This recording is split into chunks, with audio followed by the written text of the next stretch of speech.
kita langsung ke soal kasusnya. Oke. Kita baca ya. Seorang perempuan umur 22 tahun datang bersama suami ke PMD dengan keluhan nyeri saat berhubungan seksual. Hasil anamnesis, menikah sudah 5 hari yang lalu. Hasil pemeriksaan, tekanan darah 110/70 mm hidrial gallium, nadi 85 kali per menit, pernapasannya 21 kali per menit. Suhu didapatkan nilai 36,2 derajat Celcius. Tampak lecet pada vulva tetapi tidak ada kelainan. Untuk pertanyaannya, apakah anjuran sesuai kasus tersebut? Opsi jawabannya ada 5 nih teman-teman bidan ya. Opsi A, tidak bersenggama dulu sampai sembuh. Opsi B, mengatur pola nutrisi. Opsi C, pemeriksaan laboratorium. Dan opsi D, mengatur pola senggama. Dan opsi yang terakhir, berkonsultasi dengan dokter spesialis OB. Oke teman-teman bidan, dari soal ini sudah bisa ya, kira-kira apa nih jawaban yang paling tepat ya? Oke, sudah nggak sabar? Langsung kita di pembahasan. Yuk, next slide. Jadi jawabannya adalah D, ya, jawaban pilihan yang tepat, mengatur pola senggama. Oke, kalau dari kasus data fokusnya ya adalah pasangan usia subur ya, atau biasa diistilahkan teman-teman bidan PUS ya, dan baru menikah 5 hari yang lalu. Kemudian data fokus berikutnya ya, yang harus kita langsung di to the point ya, di nyeri setiap kali berhubungan seksual. Oke, kalau kita ketahui teman-teman bidan ya, ini pengantin baru nih ya. Kemudian apa-apa aja sih kiranya yang harus disampaikan terkait pada pasangan usia subur ini ya? Tentunya adalah asuhan persalinan kehamilan ya. Terdiri dari yang bisa dilakukan ibu-ibu bidan adalah konseling, informasi dan edukasi ya terhadap pasangan usia subur, di mana kan pasti akan melakukan perencanaan kehamilan ya, baik itu anak pertama, kedua, dan seterusnya ya.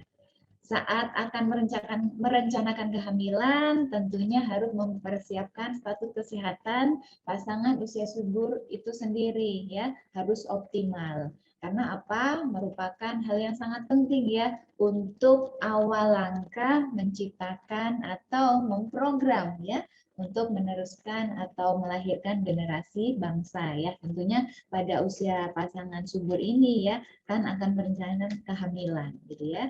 Jadi selain KIE ya dan konseling, itu juga ada beberapa yang harus diberikan ya, meliputi apa? Satu, tentang pengetahuan case pro ya atau kesehatan reproduksinya ya.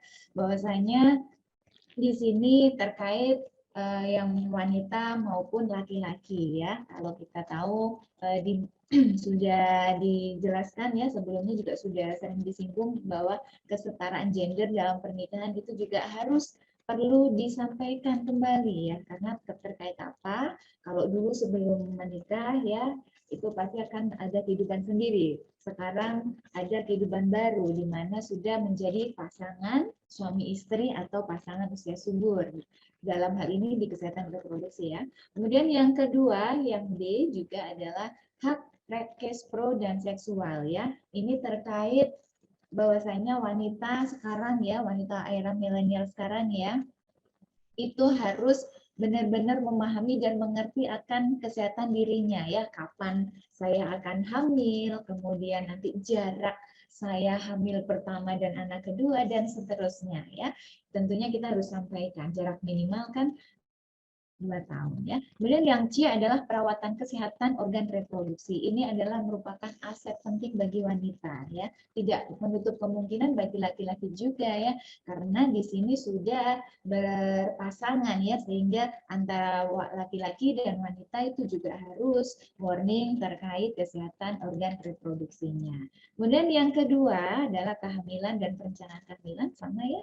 Kemudian yang ketiga, kondisi dan penyakit yang perlu diwaspadai pada pasangan usia subur. Karena itu ya dianjurkan sebelum menikah ya itu ada ikut imunisasi ya terkait pencegahan CA cervi gitu ya, supaya apa, nanti harapannya kalau sudah menjadi pasangan usia subur tidak ada penyakit-penyakit yang diinginkan akan terjadi gitu ya, salah satunya CA cervi karena angka kejadian masih tinggi nih ya, khususnya di Indonesia. Kemudian yang keempat, tidak kalah penting kesehatan jiwa ya, karena kita di berumah tangga ya, apalagi pasangan usia subur, pasti jelas akan ada permasalahan baru muncul atau permasalahan berkelanjutan ya. Untuk itu kesehatan mental dan jiwa ini perlu dan sangat diberikan edukasi ya, bagaimana menjadi keluarga yang sehat secara fisik dan mental juga.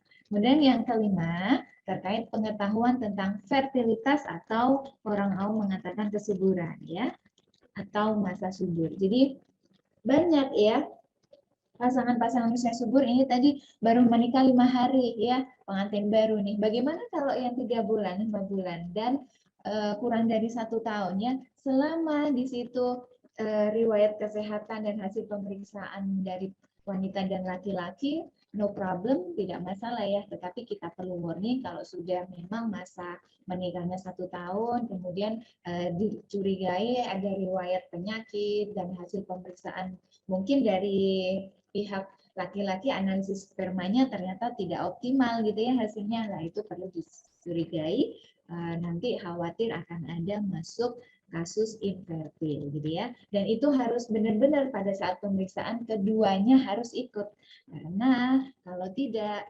dikhawatirkan akan muncul ya suudzon, dalam hal ini adalah aduh ini wanita atau istri saya nih yang kurang subur gitu ya. Jadi diharapkan tidak ada muncul seperti itu.